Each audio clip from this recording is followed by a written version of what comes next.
반갑습니다, 여러분. 한의사 케빈입니다. 여러분, 우리가 음식을 먹고 좋은 음식을 먹고 건강해지기 전에 우리가 먼저 해야 될 것이 있어요. 준비입니다. 준비. 내 몸에 대한 준비를 해야 됩니다. 왜냐하면 제가 말씀드렸듯이 이 손바닥에 이 어복 부위가 새파랗게 핏줄이 올라오신 분들 지금 바로 확인해 보시기 바랍니다. 지금 본인의 손바닥을 한번 보세요.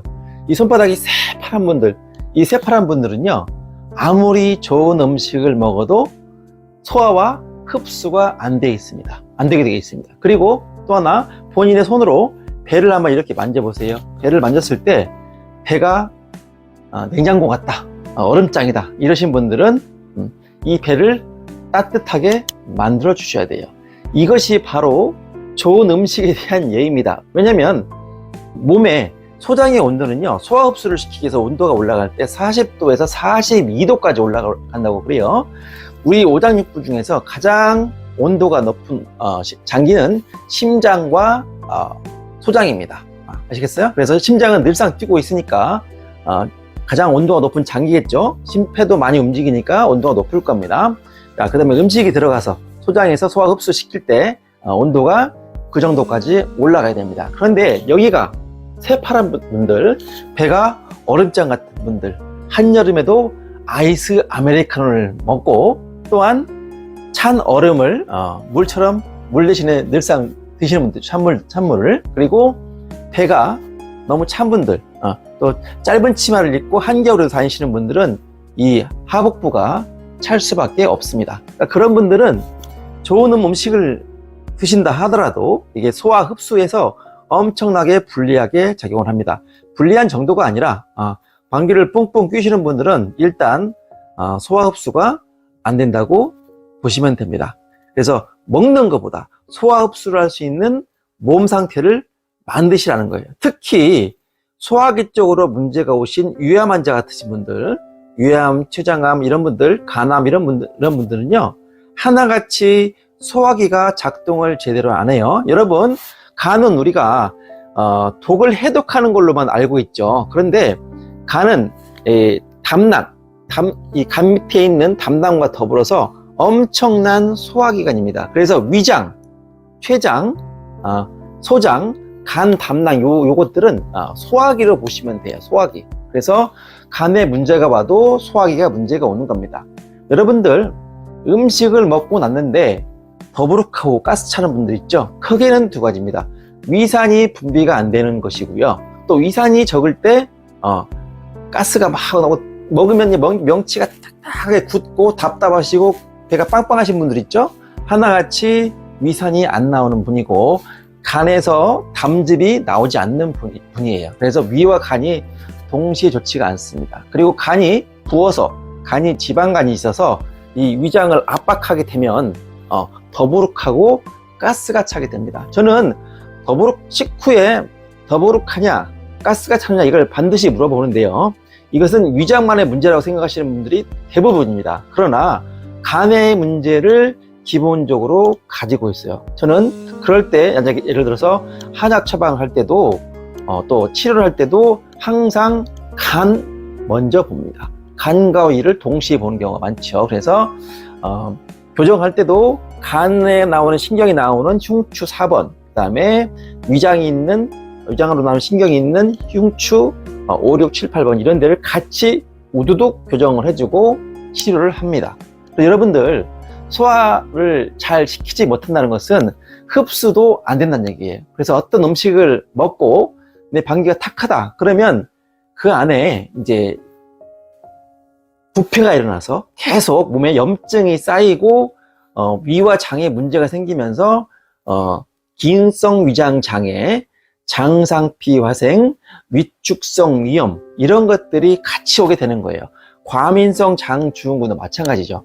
그런 과정을 거치는 분들은 물론 야채와 과일을 먹으면 우리가 흔히 먹는 패스트푸드라든가 식품 첨가물을 훨씬 덜 먹기 때문에 그것들이 장수증을 일으키니까 그거를 일단 먹지 않는 것만으로도, 술과 담배를 줄이는 것만으로도 일단 위와 장은 아이고 살았다 합니다. 간이 막 그걸 해독을 해야 되는데 그거를 이제 안 먹게 되면 쉴 수 있는 여유가 생기죠. 이만한 과도한 업무에서 요만하게 줄기 때문에. 그래서 좋아지는 것. 그러나 그것만으로는 한계가 있습니다, 여러분. 위와 장은요, 척추가 반드시 바르게 되고, 이 척추, 등에서부터 나온 신경이 이렇게 잘 위와 장, 폐로 와서 이것들이 제대로 기능을 할 때 먹은 음식물도 위산이 잘 분비되고 흡수가 되는 거예요. 제가 차차 구조의학과 식이의학을 같이 겸해서 이렇게 설명을 드릴 건데, 이것이 바로 음식을 잘 소화 흡수시키기 위한 준비입니다. 준비. 여러분, 한의원에 오신 많은 분들이, 저희 한의원에 오신 분들은 사실 난치 환자가 많죠? 네, 난치 환자가 많습니다. 몸이 정말 너무 많이 아파서 10년, 20년 이렇게 고생하시는 분들 위주로 제가 치료를 하기 때문에 그분들이 오시는데, 그분들을 이제 하루 치료하고 나갈 때 항상 묻는 게 뭔지 아십니까? 허리가 아파서 왔어요. 디스크가 왔는데 너무 땡겨요. 좋아져서 나갈 때 하시는 말이, 저 그러면 무슨 운동 해야 돼요? 이렇게 매번 묻습니다. 거의 많은 분들이. 운동을 해야 몸이 좋아진다는 얘기를 하도 많이 듣고, 디스크 환자는 걸어야 된다, 아무리 아파도 걸어야 된다, 이렇게 지금도 많은 분들이 이렇게 쇼츠를 올리다 보면 의사분이 의사 가운을 입고 말씀을 하세요. 근데 정말 땡겨서 1분을 못 걷는 분들한테 걸으라고 하면요, 그거는 너무 잔혹한 지침입니다. 할 수가 없어요. 저도 이번에 허리 아파서 한 3개월째 고생을 하고 있는데, 첫 달 심하게 아플 때는 허리를 반절 접어서 겨우 기어 다녔습니다. 그런 분들 걸을 수가 없어요. 땡겨가지고. 여러분들 마찬가지예요. 허리 디스크 치료할 때, 목 어깨 아플 때 치료할 때도 마찬가지로 준비가 필요해요. 준비가. 여러분들 이제 봄 됐으니까 이제 막 인터넷 검색해서 신발 좋은 거 사고 러닝화 사고 러닝 옷 사시는데, 몸이 많이 틀어진 분들은요, 많이 뛰고 많이 걸을수록 더 몸이 아파져서 더 고생합니다. 운동하다가 몸이 아프신 분들이 얼마나 많은 줄 아십니까? 전 이렇게 말합니다. 운동을 많이 해서 하루에 2시간씩 했어요. 심장과 폐를 얻고 관절과 인대를 잃는다고 말합니다. 심장과 폐를 취하고, 왜냐면 심폐 기능은 막 좋아지거든요. 그리고 막 땀 흘리니까 엄청 엔돌핀, 아드레날린 나오면서 기분이 좋아지죠. 도파민 나오면서 기분이 좋아지죠. 그러면 그 땀을 흘린 다음에 샤워를 탁 해서 뒷머리에서 쫙 이 물이 흘러갈 때, 뜨거운 물이 흘러갈 때 얼마나 기분이 좋습니까? 그쵸? 근데 우리 근육이랑 관절은 많이 쓸수록 빨리 노화가 진행되면서 빨리 아프게 돼요. 물론 강화도 되지만, 나중에 또 설명을 드리겠지만, 제가 이미 구조학에서 설명드렸죠. 관절 같은 데서 문제가 또 오고, 관절을 감싸고 있는 근육이 딱딱해지고 굳으면서 관절을 틀어버립니다. 그래서 운동을 하고 싶어도 내 몸이 체형이 많이 틀어져 있다면 그 체형부터 바로잡고 제가 운동을 하라고 했습니다. 그래서 제가 머슬러 같은 지압기도 쓰고, 뭐 땅콩볼도 쓰고, 홈런도 하고, 제가 그런 말씀을 드렸죠. 그래서 체형을 바로잡는 게 엄청나게 중요해요. 그런데 이것이 똑같은 강도로, 똑같은 의미로 바로 이 소화, 흡수에도 적용이 됩니다. 그래서 손이 파랗고 배가 차가우신 분들, 이런 분들은요, 아무리 좋은 유기농, 압구정 백화점, 식품부에 가서 제일 비싸고 좋은 걸 사도 역시나 똑같이 드시면 방구 뿡뿡 나오고 몸에서 부패가 일어납니다. 아시겠죠? 그래서 여러분들 정말 제대로 하셔야 돼요. 그래서 제가 과거 한 15년 전부터 한의사분들한테 강의할 때도 제가 구조, 영양, 어혈, 독소, 이렇게 4가지를 중요한 카테고리로 보고, 구조, 영양, 어혈, 독소, 이 4가지가 바로 이 4가지를 토탈 케어, 동시에 케어해야 사람이 좋아진다, 난치병이 나을 수 있다, 이렇게 설명을 했어요. 자, 구조, 제가 한 3년 동안 설명했죠. 이번에 영양입니다. 영양, 식이의학과 구조의학의 결합이 되는 거예요. 근데 그 시작은 바로 뭐다?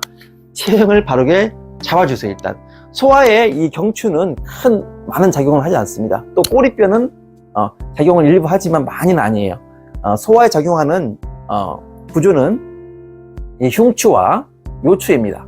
그래서 거기가 많이 틀어진 분들은요, 아무리 먹어도 계속 방귀가 나오고 설사나 또 토끼똥 같은 변비, 갖는 변비, 이런 것들이 계속 반복이 되는 거예요.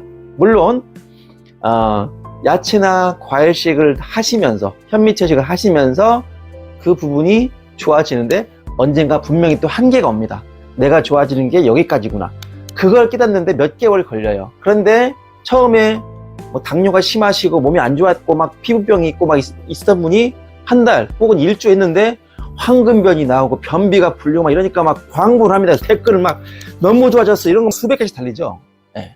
거기까지입니다. 안타깝게도. 그거를 깨닫는데 한 3개월, 1개월, 3개월 걸리고요. 유지도 거기까지입니다. 그래서 그 이후까지 지속이 되는 게 정말 중요해요. 그래서 여러분들 위암이 있거나 간암이 있거나 초장암이 있거나 대장 쪽에 문제가 있는 분들은, 특히 암이 있는 분들은 기본적으로 체온이 35.5도로 떨어져 있고 그런 분들은 먹고 나서 되게 불편합니다. 그런 분들 제가 어떻게 알았어요? 제가 이런 온열, 배에다가 이렇게 될 수 있는 온열, 이 배라면 이렇게 되고 있겠죠? 식사 전후로 30분, 그러니까 총 1시간 정도를 밥 먹기 전에 배를 미리 데워 놓으세요. 그 다음에 식사 후에 음식이 들어가서 위와 장이 42도로 이렇게 막 움직이게 됩니다. 그래서 움직이는 과정에서 연동운동과 분절운동이 일어나면서 거기서 음식물이 소화 흡수된단 말이죠. 그것이 잘 내 몸에 흡수될 수 있게 하려면 이렇게 온열을 하세요. 온열 미리 1시간을 데펴두세요. 암 환자분들은 사실은 필수입니다. 그래서 제가 이거 근조개선을 쓸 수 있는 이걸 제가 설명을 드렸었죠. 과거에. 그래서 많은 분들이 구입해서 지금도 쓰고 있습니다. 그래서 이 손이 여기가 새파랗거나 배를 만졌을 때 차신 분들은 음식을 먹을 때뿐만 아니라 주무시기 전에 평소에 이럴 때도 운전할 때도 항상 배를 좀 따뜻하게 하겠죠. 그것이 소화 흡수를 하기 위한 준비예요. 정말 중요한 준비입니다. 그래서 나는 야채식을 하고 과일식 했는데 소화 흡수 하나도 안 되고 나는 설사만 줄줄줄 해요. 심지어 이걸 데쳐가지고 샤브샤브식으로 먹었는데도 설사를 합니다. 이런 분들 있죠. 그런 분들은 뭐까지 봐야 된다? 이런 온열뿐만 아니라 체질까지도 봐야 돼요. 체질까지도. 그래서 모든 게 디테일이 있습니다. 여러분들, 저는 난치 환자를 보잖아요. 그래서 정말 디테일한 부분까지 봐요. 여러분들 기침을 하고 하고 머리 열나고 막 그래요. 몸이 쑤셔요. 그러면 대부분 여러분 수준에서 보면은 감기라고 생각하죠. 의사도 똑같습니다. 그런 분들이 병원에 오면 감기 왔나 보다. 그래서 열 재보고 이렇게 뭐 진맥 해보고 그러면 이제 감기약을 처방하겠죠. 근데 이틀을 먹었는데 선생님 저 이틀 동안 먹었는데 증상이 똑같아요. 더 심해졌어요. 이렇게 올 수가 있겠죠. 그럼 뭐냐? 감기가 아닌 거죠. 감기가 아니고 폐렴이 왔을 수도 있습니다. 또는 폐농양이 진행이 됐을 수도 있어요. 폐결핵일 수도 있고 폐암일 수도 있어요. 처음부터 환자가 콜록콜록 기침하는데 당신 폐암이야 이럴 수가 없거든요. 자, 마찬가지로 우리가 음식을 먹고 이런 걸 지도할 때도 야채와 과일식은 좋습니다. 왜냐하면 일단 패스트푸드나 이런 걸 먹을 일이 많이 없어지잖아요. 또 밥을 많이 먹을 일이, 탄수화물이 많이 줄어들기 때문에 몸이 좋단 말이죠. 그러나 개인마다 그동안 살아온 사람들, 당뇨 환자, 암 환자가 무조건 과일, 야채 먹는다고 되는 게 아니에요. 먹으면 물론 좋아지죠. 그러나 제가 얘기했지만 이것이 꾸준히 지속되기가 쉽지가 않습니다. 우리는 잡식성 동물이기 때문입니다. 그래서 야채와 과일만 주구장창 드시면 나중에는 폐증이 옵니다. 그럴 때 상당히 고생을 하세요. 그래서 비건을 8년 했다고 저한테 자신있게 와서 말씀하신 분들 보면 피부 뾰루지가 다 나있고 이것이 몇 년째 해결이 안 된대요. 비건 분들은 엄청나게 공부를 하신 분입니다. 그래서 정신부자까지 되신 분들이에요. 이분들은 이 동물식을 하기 위해서 동물을 기를 때 이것이 야채 기르는 것보다 엄청나게 많은 열량이 들고 지구적으로 큰 문제가 있기 때문에 나는 비건을 하면 비건으로서 자부심이 있다. 이렇게 또 말씀하시는 분들이 대부분입니다. 그런데 하나만 알고 셋을 모르는 분들이죠. 그래서 비건을 하면 몸이 맑아집니다. 그리고 혈액이 탁해진 것이 많이 사라져요. 거기서 오는 장점에 이게 막 광분을 하게 돼요. 놀라게 됩니다. 여러분들 야채 과일식 해보세요. 그러면 50대 남자분이 갑자기 아침에 발기가 되기 시작합니다. 그걸 경험하면 미치는 거예요. 잘못된 곳으로 이제 막 가는 거죠. 야채 과일식이 나쁘다는 것이 절대 아니에요. 제가 나중에 야채 과일식 하는 방법, 제대로 하는 방법을 알려드릴 거예요. 그런데 거기에 잘못 매몰되고 하나만 알면 무식하다고 하고 용감하다고 그러죠. 그러면 결국 몸이 망치고 나서 나중에 후회를 하게 됩니다. 그리고 또 하나 중요한 것은 인간의 본성을 거스르는 방법은요 절대 오래 할 수가 없습니다. 추억이 되죠. 아, 그때 내가 3개월 야채식하고 좋았었지. 지금 술 마시면서 삼겹살 햄버거 먹으면서. 인간의 본성을 무시한 다이어트는 절대로 성공할 수가 없다. 그래서 우리는 적당히 절충을 해야 됩니다. 그런 것들을 여러분, 제가 의사로서, 한의사로서 제대로 이제 체계적으로 설명을 드릴 거예요. 여러분들이 너무 무슨 병이 왔을 때 먹는 걸로만 치료하시기를 원하세요. 그리고 싼 걸로만 하려고 원합니다. 그래서 싼 거 막 올리고 먹는 거 올려야 막 광고 나시고 여러분들이 막 100만에 1000만에 이렇게 올라간단 말이죠. 그런데 인간의 몸이 그렇게 간단합니까? 히포크라테스가 먹는 걸로도 못 고치면 어떤 약으로도 고칠 수가 없다 그러는데 그것도 틀린 말이에요. 그 난치 환자를 보다 보면요, 여러분, 난치 환자는 정말 일반적인 지식과 상식으로 치료할 수 없는 분이 너무나 많습니다. 그래서 제가 그런 얘기를 앞으로 예를 들어가면서 설명을 드릴 거예요. 남들처럼 간 해독을 했는데 너무 피곤이 풀리고 너무 좋아졌어 이런 분이 있는 반면에 더 죽겠어요 이런 분이 있단 말이에요. 그러면 이런 디테일들을 제가 한의사로서 착착착, 그러니까 70% 우리 인구 중에 70%에 맞는 방법이 있고요, 또 나머지 20%에 맞는 방법이 있고, 또 5%에 맞는 방법이 있고, 3%, 1%. 그렇죠? 우리가 암 환자가 70%에 맞는 방법으로 절대 암을 고칠 수가 없고, 암을 좋은 상태로 유지할 수가 없습니다. 그래서 저는 당뇨라든가 암 환자들 시기 방법도 따로 만들어서 올릴 거예요. 그래서 제 목표는 1강부터 365강 이상을 만들어서 1년 내내 제 방식대로 음식을 먹으면 해독도 되면서 몸이 치료가 될 수 있는 그런 거를 만들고 싶습니다. 그러니까 우리가 세 끼를 먹어야 되기 때문에 365 곱하기 3이라는 그 영상이 들어가겠죠. 그리고 아이들 간식부터 우리가 바쁜 직장인을 위한 아침 식사, 또 저녁 식사, 간단하게 먹을 수 있는 것들까지 전부 다 지금 구상을 하고 하나씩 만들어가고 있습니다. 여러분들 같이 해주시면 되겠습니다. 그래서 오늘 주제는 뭐냐, 내 몸을 소화가 잘 되는 음식으로 음식을 잘 소화시키고 흡수할 수 있는 몸으로 먼저 만들자. 그 첫 번째가 바로 이 소화가 안 되시는 분들, 음식만 먹으면 꺽꺽거리는 분들 있죠. 일단 온열 벨트를 하세요. 집에 있는 어떤 것도 좋습니다. 배를 따뜻하게 해주세요. 배를 따뜻하게 해주면서 위와 장이 좋아지면 소화 흡수율이 많이 좋아지고 변 상태가 많이 좋아집니다. 여러분들, 음식에만 답이 있는 게 아니고 내 몸, 내 체형에도 답이 있고 이런 외부의 조건들도 온열에도 답이 있습니다. 제가 그래서 온열을 강조했어요. 그래서 제가 구조, 영양, 어열, 독소 이 4가지만 그동안 강조하다가 근래 한 7, 8년 전부터는 온열과 호르몬 총 6가지죠. 구조, 영양, 어열, 독소, 온열, 호르몬까지 제대로 봐야 이제 끝나는 거예요. 그래서 구조와 영양 이 2가지 구조의학과 식이의학을 계속 이제 앞으로 설명을 해 나가는 겁니다. 아시겠죠?